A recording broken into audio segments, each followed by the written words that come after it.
दोस्तों, सेना में बड़ा बदलाव और अग्निवीरों को लेकर बड़ा अपडेट है और मैं उसको खुशखबरी कहूंगा क्योंकि किसी न किसी तरीके से अग्निवीरों को फायदा होगा, ज्यादा रिटेंशन होगा और इसकी मुहर लगती नजर आ रही है। यानी रिटायरमेंट से एक दिन पहले जनरल द्विवेदी साहब ने यानी इसके संकेत दे दिए थे और वो भी संकेत सकारात्मक संकेत थे क्योंकि उनका एक्सपीरियंस था कि पहला बैच जो 2023 वाला है इस साल के अंत में जा रहा है, उसकी प्रक्रिया पूरी कर ली है और सिफारिश जो की है वो बहुत शानदार थी जनरल द्विवेदी साहब की। और आज की क्या न्यूज है, जैसे कि आप देख सकते हो, अग्निपथ योजना, सशस्त्र बल 4 साल का कार्यकाल समाप्त होने के बाद अग्निवीरों को अधिक संख्या में बनाए रखने की मांग हो रही है। अग्निपथ के लिए खुशखबरी, मनचाही मुराद पूरी, तीनों सेनाओं ने भेजा प्रस्ताव। और आप देख सकते हो साथ ही दूसरी खबर, अग्निवीरों के लिए गुड न्यूज, 4 साल की बाद 25% से ज्यादा सैनिकों का होगा रिटेंशन। अब इस जो खबर आज की है तो हम जरा 29 जून की खबर का थोड़ा सा फिर आकलन और विश्लेषण करेंगे क्योंकि जनरल द्विवेदी साहब ने जाते जाते सीधा सीधा कहा था, क्या कहा था कि सेना, अभी तक आपने सुना होगा कि सेना को मानसिक और शारीरिक रूप से सक्षम होना चाहिए, ताकतवर होना चाहिए और इसमें एक तकनीकी रूप से ज्यादा चालाक होना चाहिए, ट्रेंड होना चाहिए। ये जनरल द्विवेदी साहब ने जोड़ दिया।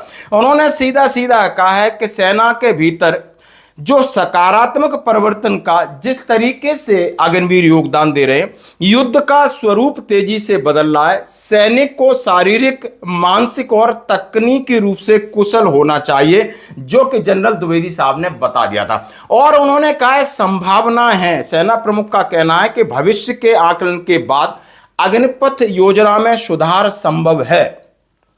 इन्होंने कहा यह एक महत्वपूर्ण मानव संसाधन है, इन्होंने कहा यह महत्वपूर्ण मानव संसाधन है जिसका उद्देश्य है युवा, स्वस्थ और ऊर्जावान और भविष्य के लिए एक अच्छी सेना तैयार करना। योजना के प्रावधानों के बारे में उन्होंने कहा है कि यानी जो परिचालन क्षमता, यानी जो आज की रिक्वायरमेंट है उसके हिसाब से ही निर्णय लिया जाएगा।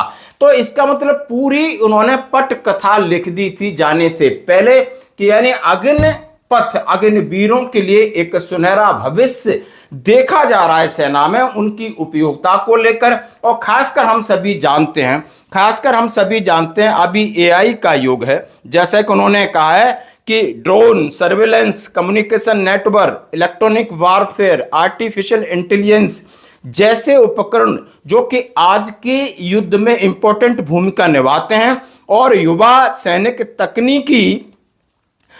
तकनीकी चीजों को जल्द ही ग्रहण कर लेते हो, जल्दी ट्रेंड हो जाते, ये बात मानने योग्य, हम इस बात को मानते हैं।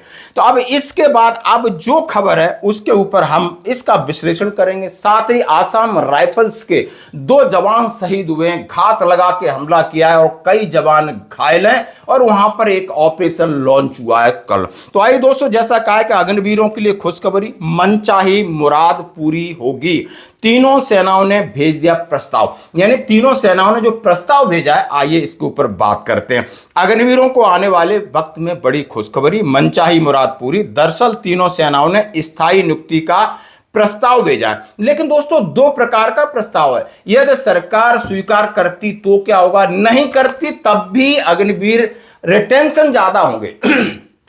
क्यों? सीधा जैसे भैरव बटालियन है, उसके अंदर जितने लड़के मैक्सिमम अग्निवीर हैं, अब उन अग्निवीरों को तो वहां से निकाला नहीं जा सकता क्योंकि वो ट्रेंड हो रहे हैं और भैरव बटालियन का हिस्सा है। तो पहली बात तो आप ये समझ चुके होंगे, वो लड़के तो रहेंगे ही रहेंगे। खास बात यही है कि कहा जा रहा है 1.8 लाख की डिफिशियंसी है थल सेना में, यानी आर्मी में। उसके लिए लगातार भर्ती प्रक्रिया और तेज और वैकेंसी ज्यादा की जा रही है ताकि ये जो वैकेंसी, जो कि आप खालीपन है या जो डिफिशियंसी है, या हम मैन पावर की कमी है, जिसका सीधा सीधा एक निगेटिव इफेक्ट पड़ता है बाकी मैन पावर, क्योंकि उनके एडमिनिस्ट्रेशन, उनकी ट्रेनिंग, उनकी छुट्टी, तमाम चीजों पर पड़ता है। क्योंकि सेना की नौकरी 24/7 है, खतरे की है और आप समझ सकते हो कि क्या है वो आपने जीवन जिया है। तो अब ये कह रहे हैं कि 50% तक बढ़ेंगे वायुसेना में, 50% बढ़ेंगे थल सेना में, 75% की रिक्वायरमेंट रखी नेवी ने। तो ये इच्छा जताई है अग्निवीर की, यही सबसे बड़ी चिंता रही है कि विपक्ष और सैन्य एक्सपर्ट इसी मुद्दे पर योजना की आलोचना करते रहे। अब विपक्ष कह रहा है कि 25% के बाद क्या चौकीदार बनेंगे, लेकिन नहीं, सरकार धीरे धीरे 50% पे तो पहुंच गई है और 75% नेवी पे पहुंच चुकी। और स्पेशल जो वैरव बटालियन है, यानी जिस तरीके से रीऑर्ग हो रहा है, उसके अंदर जो लड़के हैं पहले से ही, उनको तो है ही, क्योंकि उनसे ऑलरेडी ऑप्शन ले लिया गया होगा कि आपको आगे यदि कंटिन्यू रखा जाए तो वो रहेंगे। तो ये एक चीज हो गई। अब अग्निपथ योजना के तहत भर्ती हुए अग्निवीरों के लिए बड़ी राहत की खबर सामने आई। 4 साल की सेवा पूरी करने के बाद नियमित सैनिक बनने की उम्मीद रखने वाले युवाओं का रास्ता आसान हो गया। इंडियन एक्सप्रेस रिपोर्ट के मुताबिक सेना, नौसेना, वायुसेना ने अग्निवीर की स्थायी नियुक्ति यानी रिटेंशन का % बढ़ाने का प्रस्ताव रख दिया है। फिलहाल नियम के मुताबिक 4 साल सेवा पूरी करने के बाद 25% अग्निवीरों का रिटेंशन है, लेकिन अब सीमा को बढ़ाने पर गंभीरता से विचार किया जा रहा है। अखबार के सूत्रों से हवाले से नौसेना ने 75% और वायु और थल सेना ने 50% रखने की इच्छा जताई। हालांकि अभी तक इस प्रस्ताव पर अंतिम फैसला नहीं हुआ है। शुरुआती बैचों का कार्यकाल इस साल हो रहा है पूरा, यानी 2023 का जो बैच है वो 2026 के लास्ट में हो रहा है। जो अग्निवीर स्वेच्छा से सेना में बने रहना चाहेंगे, उनमें से मेरिट के आधार पर यह तय होगा कि दोबारा नियुक्ति किसकी की जाए। बताया जा रहा है कि सेनाओं का मानना है, अब सेना ने क्या रिपोर्ट दिया है, क्या इसमें लिखा है कि अग्निवीरों ने आधुनिक हथियारों, नई तकनीकों, विभिन्न सैन्य अभियानों का पर्याप्त अनुभव हासिल कर लिया है। ऐसे प्रशिक्षित और अनुभवी जवानों को बड़ी संख्या में सेना में बनाए रखना राष्ट्रीय सुरक्षा, सैन्य क्षमता के लिहाज से अधिक लाभदायक होगा। इसी कारण रिटेंशन % बढ़ाने की मांग की जा रही है। सूत्रों के मुताबिक रक्षा मंत्रालय के अधीन सैन्य मामलों के विभाग, तीनों सेनाओं के बीच चर्चा हो सकती है, DMA आपकी बात कर रहा हूं। इसके बाद ही अंतिम निर्णय रिटेंशन पर लिया जाएगा। हालांकि कुल रिटेंशन % बढ़ाने की मंजूरी नहीं मिलती है तो सेना एक वैकल्पिक एक ऑप्शन, सेकंड ऑप्शन तैयार कर रही है। इसके तहत कुछ विशेष अत्याधुनिक सैन्य इकाइयों में अनुभवी अग्निवीरों को अधिक संख्या में शामिल किया जाएगा। यानी कुल मिलाकर 25% रिटेंशन का नियम बरकरार भी रहता है, लेकिन महत्वपूर्ण यूनिटों में यानी जो नियमित किए गए अग्निवीरों की संख्या अपेक्षाकृत अधिक हो सकती है। दूसरा भी ऑप्शन है, जो वहां पर है उनका रिटेंशन ऑलरेडी होगा, ऐसा कहा जा रहा है। भैरव बटालियन जैसी विशेष इकाइयों में अधिक संख्या में शामिल होंगे अग्निवीर। उदाहरण के तौर पर सेना ने एक नई योजना बनाई है, भैरव बटालियन, जिसमें स्पेशल यूनिट, अनुभवी और नियमित किए गए अग्निवीरों की संख्या सामान्य इन्फेंट्री बटालियन के मुकाबले ज्यादा रख रही है। अन्य यूनिटों में 4 साल की सेवा कर रहे अग्निवीरों की संख्या अधिक हो सकती है। जानकारी के अनुसार इससे पहले भी रिटेंशन % बढ़ाने का प्रस्ताव सैन्य मामलों के विभाग को भेजा गया था, लेकिन दोबारा समीक्षा के लिए भेज दिया गया है।